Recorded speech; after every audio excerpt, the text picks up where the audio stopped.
Hi, I would like to explain how I do homemade tofu. And the reason why I think this video is important is because I use a Japanese ingredient to make my tofu. And normally, a lot of people, especially since the Chinese thing is to use gypsum. Some people also could use lemon and things, but I prefer this, and I'm going to show you my way and the whole method from the dry bean to the tofu. So here is, in a sense, some dry beans. We're going to take some and then put it and soak them overnight. And here is what the bean dry starts with. And you can see that the second one on the right is after it's been soaking for 12 to 24 hours. It goes from round to, in a sense, to a bigger. And then here is a can of them that have soaked. This is actually 1 cup of dry beans soaked until they get plump. And they get 12 to 24 hours. The water line needs to be pretty high because, as you see, they soak up. Now I'm going to take one of the cups, get myself a cup of beans, and then I'm going to take, and then now it's 1 cup. Got some stragglers. Okay. And we're going to take and fill it up, like I said, to the water line that you see in the other cup or in container. Oh. So just so you can get an idea about what it looks like when you add the water and how much the beans are going to swell, so that you can understand you're going to need a lot of water. Once it gets to this point, I usually put them in the fridge until I'm going to need them, and they could be good for 2 days or whatever. No problem. And sometimes I'll leave them in water if I think they need to soak higher. Sometimes I'll just drain them out first. But once you do, then you just pour them out because they already have a lid with holes. So, and this is how I like to do it, and also you can do sprouts and stuff in them. So, that's it to the next step. Okay, now we have 1 cup of dry beans, and as you can see, this is the 1 cup of dry beans, and we filled the water up all the way to the top. And now we're going to let it soak 12 to 24 hours. After you do that, the next step is you got to blend the beans with water, and we're going to put it in our Ninja blender, and you're going to use the smoothie button for that. And so then he's going to put all the beans, we're going to do 1 jar at a time.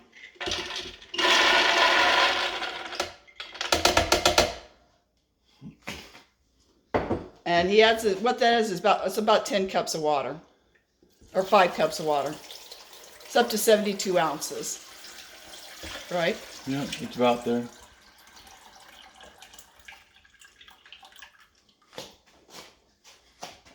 Okay, and then he's going to put the lid on it, and he's going to use the smoothie button, and you press on it until it's fine. Okay, now this is the soybean that's been blended and mixed and on a smoothie button, and this is what it looks like. And then now the next step is we're going to take this mix and we're going to put it in a nut bag, and we're going to squeeze it all out. So you basically pour it in slowly. Make sure you don't go on the outside, otherwise it'll put pulp in your tofu. And you just basically pour it in.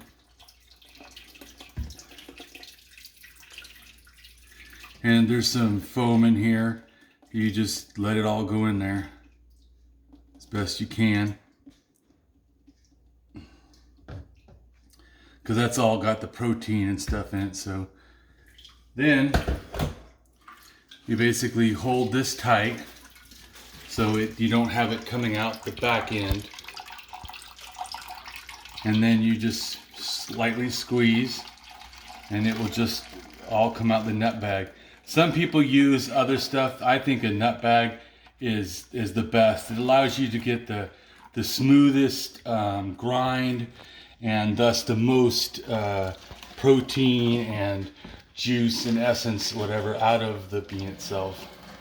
So you just squeeze it in, and there's sometimes there's going to be foam on the top, but this whole mixture, once it starts cooking, is going to foam up multiple times that I'll actually have to move it off the heat for a second just to get it to go down.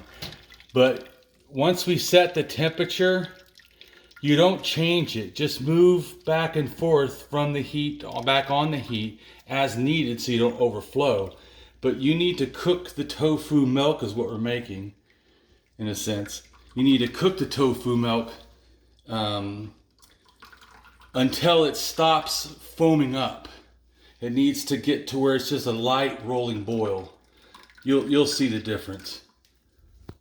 Okay, here what you're seeing is the dried pulp after that we squeezed all the juice and substance from the beans out on the out of the beans, and what's left is this dry stuff, and it should be, you know, somewhat dry because you've gotten all the essence out of it. Because otherwise you're just wasting tofu.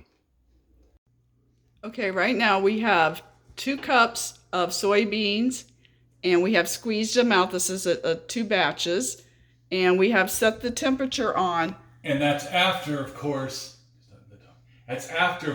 we've let it swell overnight so they plump the beans up, and then we ground them, and then we took the nut bag and squeezed the juice. This is the juice of those, in a sense, 2 cups. Right, and so now we have you have to cook over a medium high, which is 6.5 on electric.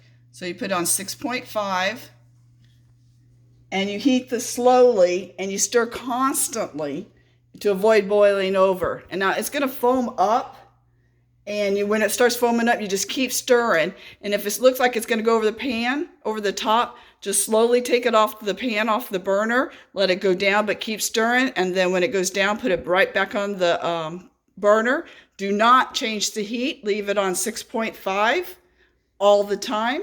And then you just keep stirring constantly. And when it comes to the boil, we'll show you what it looks like when the foam starts to go away.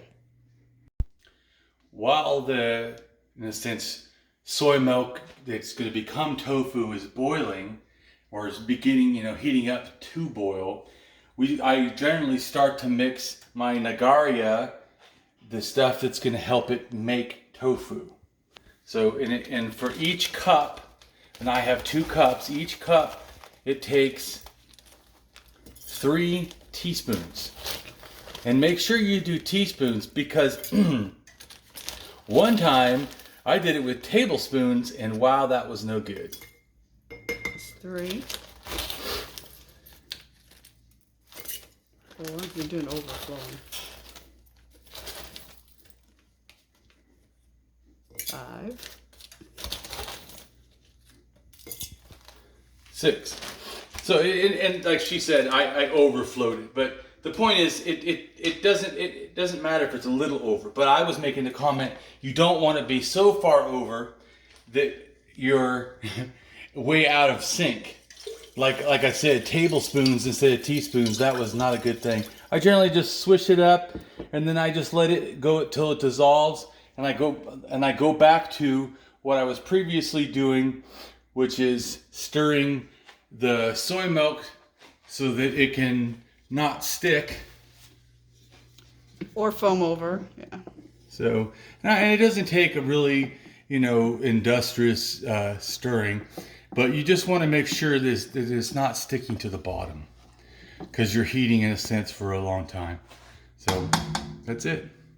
Okay, now it's been cooking for almost about 10 minutes, and it's starting to foam up. You can see it's starting to go up the pan, and you just keep stirring constantly, and then when it gets really close, you're just going to take the pot off the burner and let it come down and stir constantly. Do not touch the temperature at all, ever. Leave the temperature at 6.5.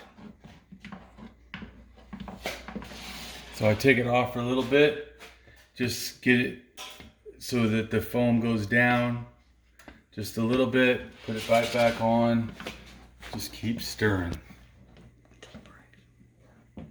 Yeah, now you're going to keep doing this until the foam breaks, and you'll be able to tell. It's going to keep foaming up, and then you're going to take it off. It's going to foam up and take it off.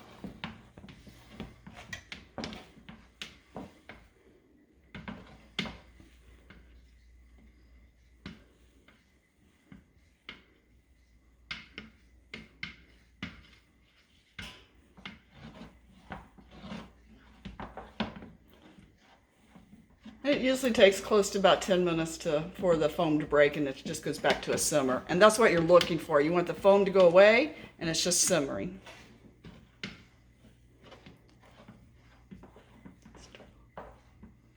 So now we have kept stirring until it is broken. It's no longer going to foam up. As you see, it's still bubbling and stuff, but it's just simmering. It's not going to anymore come up. Now once it gets to this point, it's generally about 2 or 3 minutes before it's actually ready to sit, in a sense, off the heat. But right now we just need to cook a little more, because you want to make sure that it has come to this more, in a sense, less bubbling, solid type of a mixture. So now we just basically keep a watch on a little bit of stirring, just when we think it might be sticking a little bit, just to make sure. But there's no longer do we have to watch it and worry about it foam up. It will feel like 4, 5, 6 times maybe that you have to take it off, and you're like, is this ever going to, reduce to this simmer?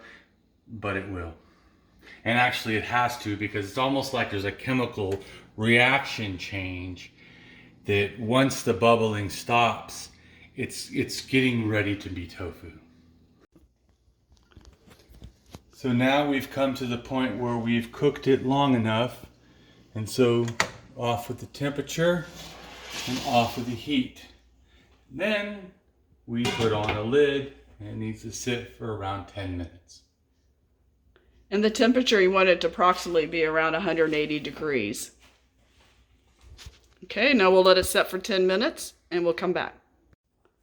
Okay, now it's been 10 minutes. We're going to take the lid off. This has been sitting off the heat. We put a lid on it, and now we're taking it's been sitting for 10 minutes, and we're going to take the mixture of the Nigari, which we had 3 teaspoons and a half a cup for each. So we got 6 teaspoons because we got 2 cups of beans here. So you pour it in.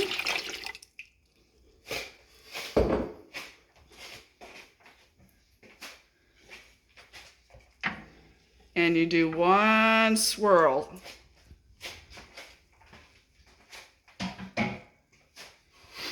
Then you want to wait until it starts to curdle up, and as you'll see, you'll start to see like water areas. Those are it curdling up. So generally just give it about 2 minutes, 3 minutes, just a little bit, so make sure it's thoroughly done. Now that it's getting curdled, let's take a look, or coagulated more. You can see, okay? Now we're going to put it into a tofu press I have right here.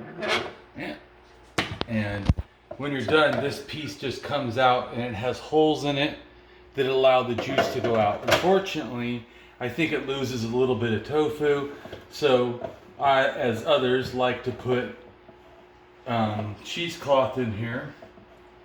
And then we're going to scoop out the curds real slowly. See the curds? I usually let it just drain out the majority of the water, so otherwise it's just going to go into my press.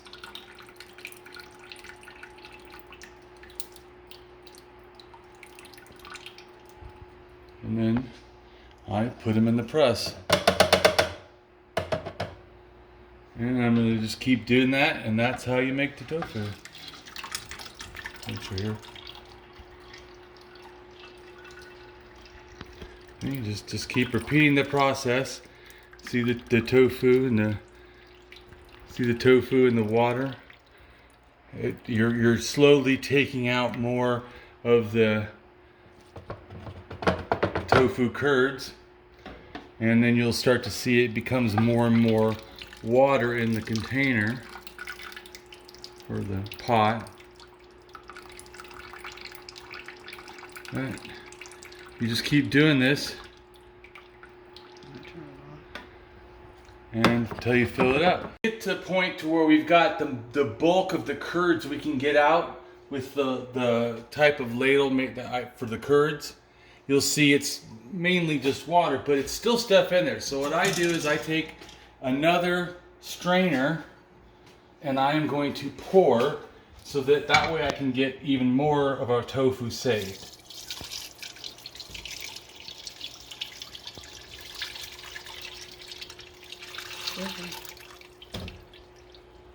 So, get it all out.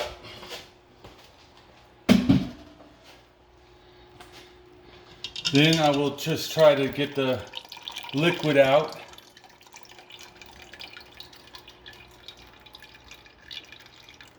Just like before.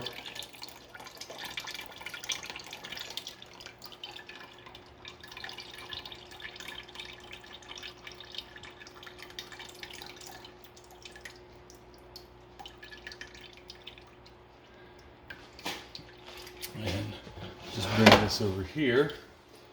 And then once you get pretty much all the tofu out, just go ahead and top that off right here. Get out as much as you can.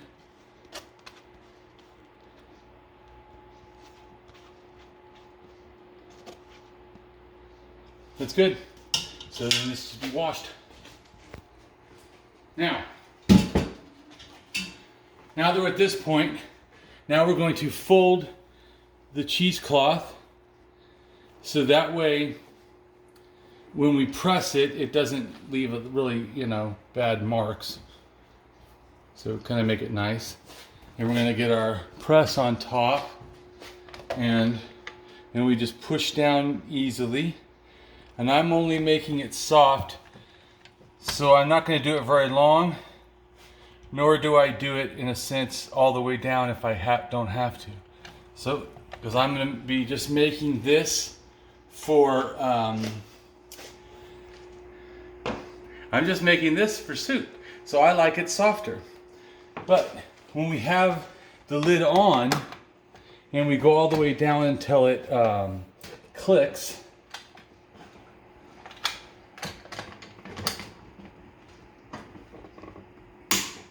go. Get the holes in the lid. It allows us to pour out. We need to pour out more of the water because that's what's in a sense the difference in the different textures of tofu. It's really how much you press, and then it's how long you press. And then also this one you can turn it 6 times and it will flatten it down to here and it'll be as hard as meat, like steak. But I don't want it like that, so I'm done. So that's it. Then when I'm done, I'm going to be taking it out, and in a sense, you unfold it, and what you have is tofu. And it's going to be good in our meal. I hope you get to practice and try it out yourself. Take care.